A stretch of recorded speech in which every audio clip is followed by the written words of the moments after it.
Hey, what is going on, guys? It is the Tactical Hicks back here again with another commentary for you.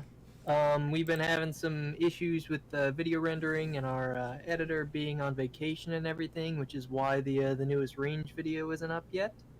But we'll get that sorted out here in the near future. How's it going, Jamie? Yeah, it's going pretty good.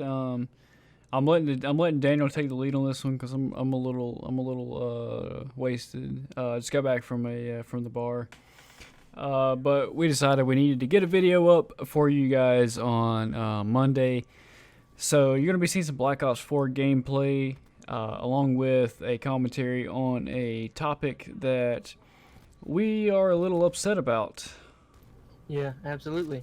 So I don't know if everybody's heard about the California judge ruling semi-automatic rifles are not protected under the Second Amendment. Which is complete horseshit. So this judge claimed that semi-automatic rifles are incredibly effective killing machines, not needed for self-defense, and also that they have a rate of fire 3 to 500 rounds per minute, which makes them virtually undistinguishable from machine guns, and they are weapons of choice for gangs, hate groups, and mentally deranged persons bent on mass murder. Well, the thing about that is I think you'd have to have a pretty fast trigger finger to be able to get 500 or even, you know, maybe even 300 rounds per minute. I mean, granted, you could really pump them out there if you wanted to. You better be But, some Jerry Mitchell art. yeah, right. You need in order to maintain judicious accuracy.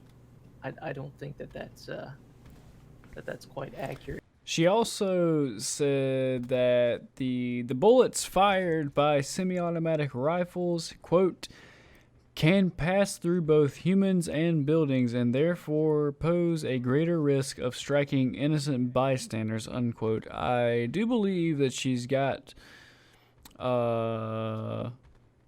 rifles mixed up with bullets here, because just because the rifle is a semi-automatic rifle, that doesn't mean it can pass through, quote, both humans and buildings. I mean, a 22 is semi-automatic and it ain't gonna pass through a building.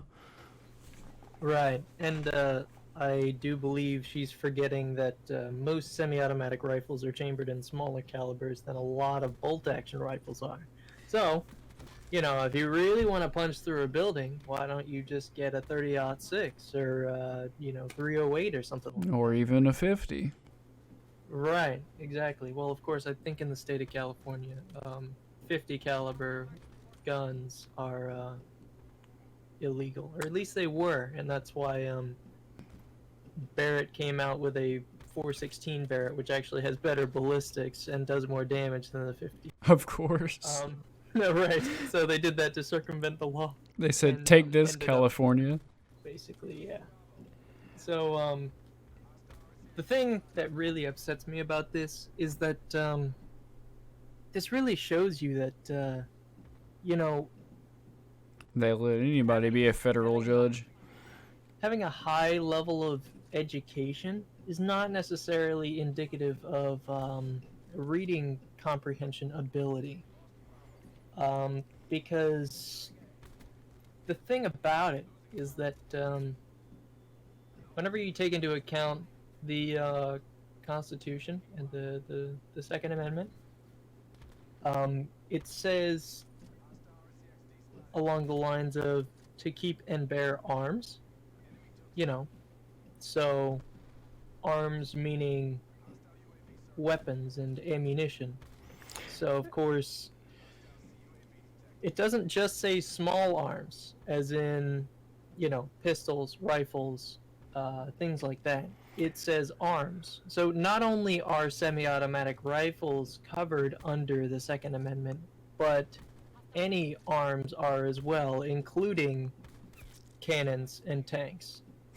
Yeah, well, a lot of people argue that the Second Amendment was written in, a time where these things weren't available to the public, and that it was meant to be more or less that states could raise their own militia.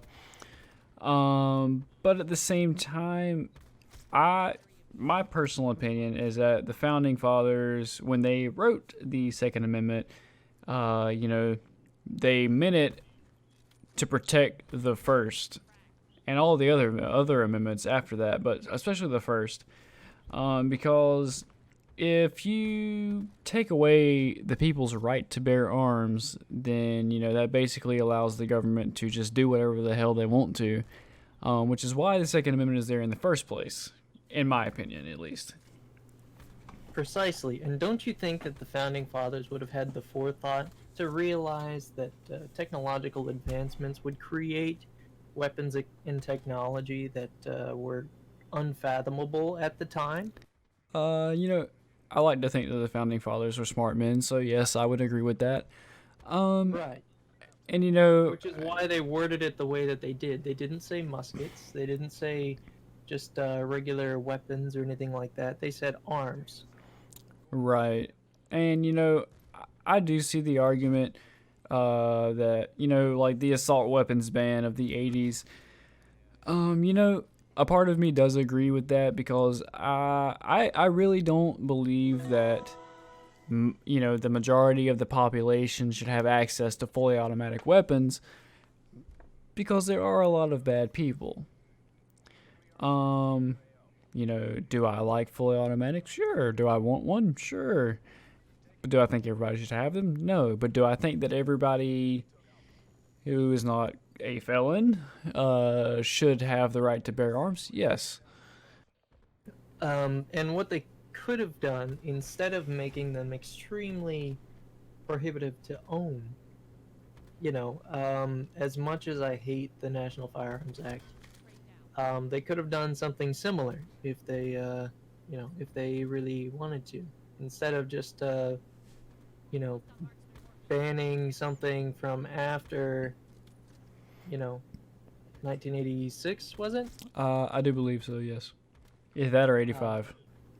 Instead of doing that, they could have done what the NFA did. Of course, the NFA is extremely controversial, especially considering how it was written at the time, um, because of how the wording and everything is. See, the actual $200 tax stamp hasn't isn't $200 because it went up with inflation.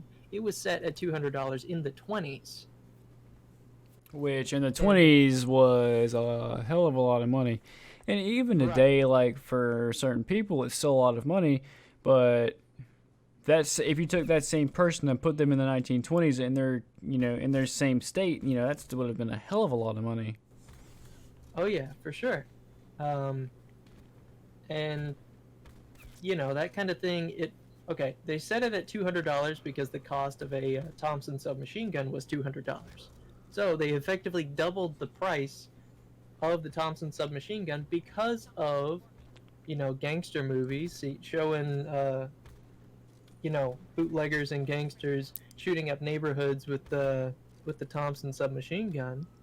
And the ironic thing is after they passed that, the only people that really had enough money to actually purchase them lawfully were the gangsters and bootleggers because of all the illegal money that they had made and just haven't been caught for yet.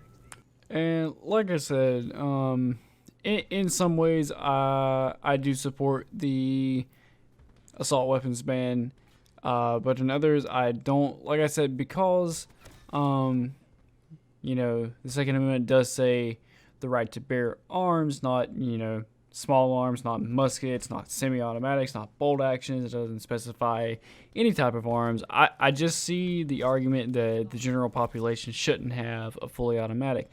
But again, that doesn't really apply as much to this topic, just because like we were saying, this judge ruled that semi-automatics weren't protected under the Second Amendment, which, as Daniel mentioned,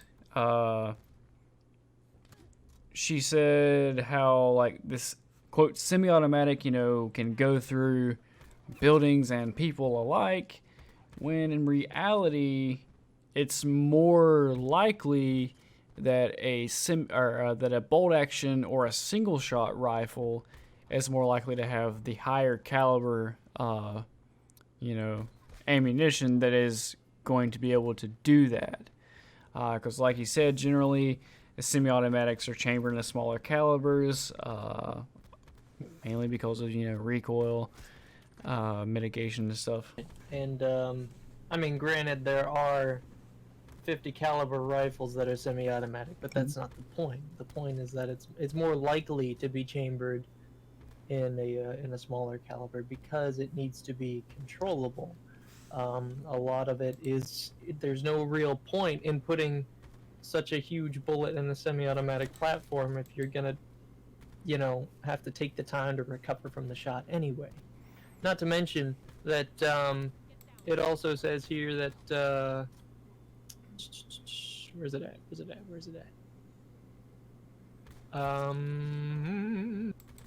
She decided that semi-automatic rifles should be deemed dangerous and unusual weapons that are used in military service, not civilian homes, and therefore not protected by the Second Amendment. Now, of course, they are used in civilian homes because it's much better to have the advantage if you're a homeowner and you have 6 or 7 goons breaking into your house, and they have weapons. So I think it levels the playing field a little bit. Not only that, but law-breaking people don't abide by the law. Right. And not only that, but in the military, they don't just use semi-automatic rifles. Some of them, very few of them, may be semi-automatic rifles. They also use combat shotguns, fully automatic rifles, light machine guns, fucking bazookas. Exactly. Most of their rifles that they have a select fire function to make them...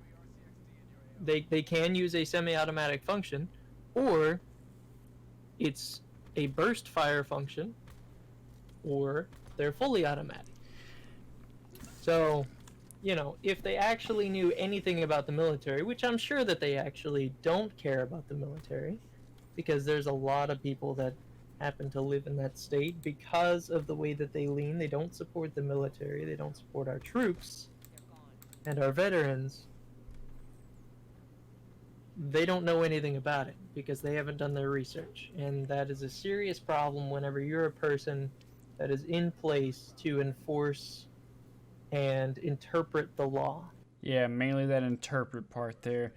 When you're in a position of power, really, in my opinion, even though I lean to one side, in my opinion, if you're in a position of power, you should really be as neutral as possible and interpret laws from both sides before you make a decision. Obviously, this decision was not made in that sense, but more from a one-sided, probably even an alt side of the political spectrum. But anyway, guys, this video is getting a little long, so we're gonna go ahead and cut it off. Let us know what you thought about this problem or event, if you will. Let us know down in the comments below. Leave a like and subscribe. Share it on your social media platform of choice. And as always, the Tactical Hicks will be back again next week. Thank you guys for tuning in. Peace. Peace.